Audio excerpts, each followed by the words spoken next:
부모의 죄 때문에 자녀 70명이 죽임을 당하게 됩니다. 열왕기하 10장 1절 말씀입니다. 아합의 아들 70인이 사마리아에 있는지라 예후가 편지들을 써서 사마리아에 보내어 이스라엘 방백 곧 장로들과 아합의 여러 아들을 교육하는 자들에게 전하니 일렀으되 너희 주의 아들들이 너희와 함께 있고 또 병거와 말과 견고한 성과 병기가 너희에게 있으니 이 편지가 너희에게 이르거든. 아멘. 아합은 70명의 자식들 모두를 사마리아로 유학을 시켜서 공부를 시키고 출세를 시키려고 하였습니다. 하나님을 떠나 있는 자식들을 외국으로 유학을 보내게 되면 오히려 그 자녀들은 타락의 길로 갈 수 있으며 죽음을 당할 수 있게 됩니다. 자식들을 가르치는 선생들에게 70명의 아들 전부가 목베임을 당해 버리게 됩니다.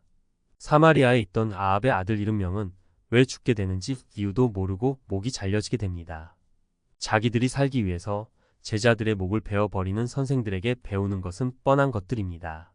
하나님은 오래 참으시는 분이십니다. 아합 집안의 심판을 엘리야 때 말씀하시고 난 뒤 오랫동안 참으시면서 회개하고 돌아오기를 기다리고 계십니다. 10년, 20년을 기다려 주시다가 죄가 가득 차게 되면 심판을 내리십니다. 심판을 내리시되 철저하게 심판하시는 분이십니다. 아합의 집안에 심판의 불이 번져 나가게 되면 걷잡을 수 없게 됩니다. 질병과 저주와 가난과 죽음이 휩쓸어 가게 됩니다. 이스라엘 백성들이 하나님께 돌아오도록 하기 위해서 재앙을 허락해 주셨습니다. 아모스 4장 9절 말씀입니다. 내가 풍재와 깐부기 재앙으로 너희를 쳤으며 팥종이로 너희의 많은 동산과 포도원과 무화과나무와 감람나무를 다 먹게 하였으나 너희가 내게로 돌아오지 아니하였느니라. 이는 여호와의 말씀이니라. 내가 너희 중에 연병이 임하게 하기를 애굽에서 한 것처럼 하였으며 칼로 너희 청년들을 죽였으며 너희 말들을 노력하게 하며 너희 진의 악취로 코를 찌르게 하였으나 너희가 내게로 돌아오지 아니하였느니라. 이는 여호와의 말씀이니라. 회개하고 하나님을 찾게 되면 살 것이라고 말씀하십니다. 그런데도 깨닫지 못하고 돌아오지 않는다고 한탄하십니다. 아모스 5장 4절 말씀입니다. 여호와께서 이스라엘 족속에게 이르시기를 너희는 나를 찾으라. 그리하면 살리라. 자녀들을 사마리아 땅에 유학을 보내지 않아도 부모님이 하나님을 경외하는 삶을 살아가게 되면 하나님께서 왕같은 제사장으로 세워주십니다.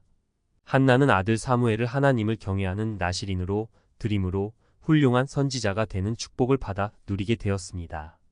여호와를 경외하는 자의 자녀에게는 재물과 영광과 생명이 있게 되지만 여호와를 경외하지 않은 아합의 아들들은 한 사람도 없이 목이 잘려 죽임을 당해 버리게 됩니다. 잠언 22장 4절 말씀입니다. 여호와의 인자하심은 자기를 경외하는 자에게 영원부터 영원까지 이르며 그의 은은 자손의 자손에게 미치리니 겸손과 여호와를 경외함의 보응은 재물과 영광과 생명이니라. 여호와를 경외하는 것은 악을 미워하는 것입니다. 하나님은 교만과 거만과 악한 행실과 패역한 입을 미워하십니다. 교만하고 거만하고 악한 행실과 패역한 입을 계속적으로 행해 나간다면 하나님께서는 오래 참으시다가 결국은 심판하십니다. 심판이 자녀들의 삶 속에서 나타나게 됩니다. 자녀들이 영적으로 죽은 삶을 살아가게 되는 것입니다. 사마리아에 있던 아합의 70명의 자녀들은 이유도 모르고 죽임을 당하게 됩니다. 부모와 조상들의 잘못으로 자녀들이 죽임을 당하게 된 것입니다.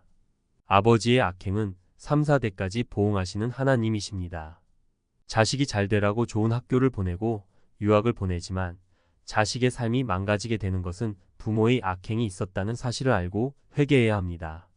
하나님을 사랑하고 내 계명을 지키는 자에게는 1000대까지 은혜를 베푸신다고 하였습니다.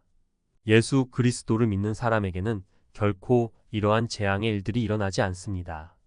자녀들을 사마리아로 유학을 보내지 않아도 머리 되고 꼴이 되지 않도록 해주시며 꾸어주더라도 꾸지 않는 생명과 평안의 삶을 살아가도록 하나님께서 책임져 주십니다.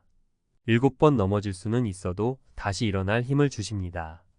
사망의 음침한 골짜기를 다니더라도 하나님께서 함께 해주심으로 염려할 것이 없습니다. 고난을 당하면 기도하게 해주시고 즐거우면 찬송하도록 축복하여 주십니다. 무엇보다 성령님께서 탄식하시면서 늘 중보해 주시고 도와주시고 선한 길로 공평한 길로 인도하여 주신다는 사실을 생각나게 해주셔서 감사를 올려드리는 아침입니다.